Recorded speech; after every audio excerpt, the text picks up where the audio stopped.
Trace could have been our very first restaurant customer, which was probably like the spring of our first year when we had very little experience, and I don't know if he had been open more than a year or two. Seems like he's sort of gotten more into the whole idea. The majority of everything he uses coming from farms like ours. He's gotten to be a good customer over the years. So we started growing a garden, and there's such a large interest now farm to table. Trace Jackson with the Epiphanies, who's a good friend of ours, approached and said, hey, how about bringing some stuff to the restaurant? So we said, okay, we will give it a try. So we're sort of bloomed from there. Trace is an outstanding chef.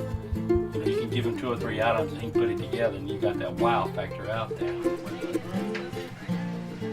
Snow's was the first one that was actively delivering. The others have kind of come along. People either transplanted here and started stuff like Katie Farms. No, I mean, we found them. Some of them found us.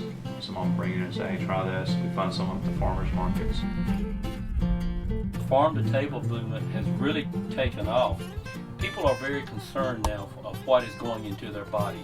Your average vegetable or fruit now on your table that you get has traveled 5,000 miles. From here, we're 8 miles to Epiphanies. One of the things that inspired us is the food. I mean, it tastes better. It's fresh. You know, it hasn't been in a truck and sitting on a shelf for a week or more.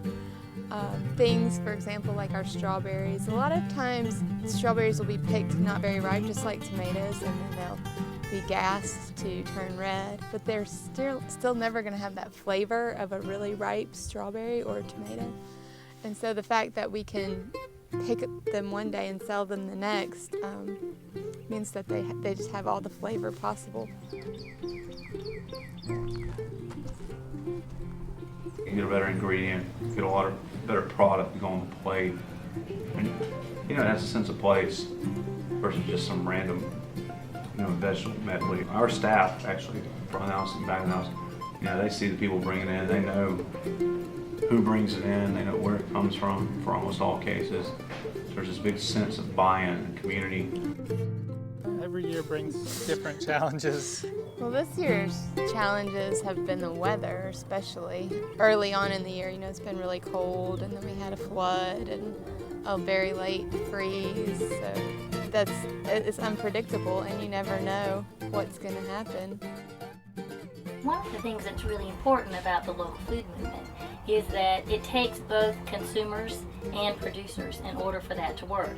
So we're on the producer side, but we also have to help folks understand why is it important. For example, they may not know what's in season, so they may call us up in the fall and say, we need some great corn. Well, we can't grow corn in November. So we have to also educate them about, if you're going to be a farm-to-table restaurant, you have to serve what's growing now. We try and use every little thing that comes in. So it forces you to be creative too in that. My days are more menu planning, finding ingredients, sourcing. You know, we're back and forth all day on text or phone. The way that'll work is Trace will call us on a Tuesday or one day during the week and say, hey John, what's coming out of the field today? Or what can I expect in 2 or 3 weeks? And then we'll give them a lineup. For instance, these potatoes that we planted this week will not be ready for another 90 days. However, our cabbages and onions and so forth will be ready in about 60 days. So we're slowly beginning to build up our menu, so to say, of what will be going out of the fields. It's kind of a no-brainer, really. It's not like reinventing the wheel. It's like going back in time to the way people used to do things when they had a garden, or, you know, they borrowed stuff or they bought down the street or at the farmer's market versus from Mexico or California or Indonesia with seafood or whatever. You cook what's in season, and you cook what's local, and you cook better food. I guess part of what makes it worth it is when you are able to overcome the challenges and get a good crop. You know, you take them to your customers and, you know, you get good feedback and get to eat it. Part of why we started, or why we at least stuck with it, is because we just got addicted to eating stuff that was, you know, right out of the ground. Really couldn't imagine doing anything else.